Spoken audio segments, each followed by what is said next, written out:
यहाँ पे विराजमान भाइयों बहनों एवं छोटे छोटे बच्चे,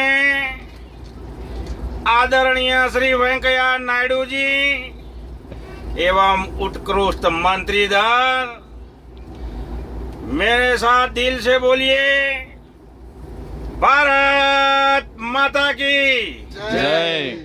भारत माता की जय। अरे इतना धीरे से जय बोलोगे तो सरहद पे बैठे हमारे फौजियों को कैसे मालूम होगा कि आप लोग उनके साथ हैं। इसीलिए दोनों हाथ की मुट्ठी उठा के मेरे साथ दिल से बोलिए भारत माता की जय। ये हुई ना बात भाइयों बहनों।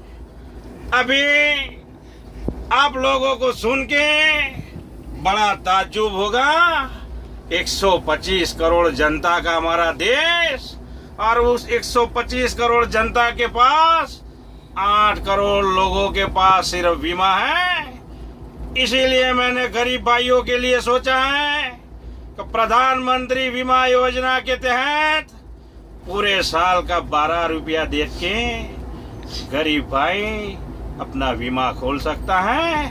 अगर कोई आकस्मिक बातचीत हो गई तो उस भाई और उसके परिवार को 2 लाख रुपया का मुआवजा मिल सकता है। ये मेरी सरकार ने किया है। मेरी सरकार वायदों की सरकार नहीं है भाइयों बहनों। मेरी सरकार भरोसों की सरकार है, गरीबों की है। सरकार वो होती है जो गरीबों से चले, जो गरीबों की सुने और गरीबों की हो। भारत माता की जय।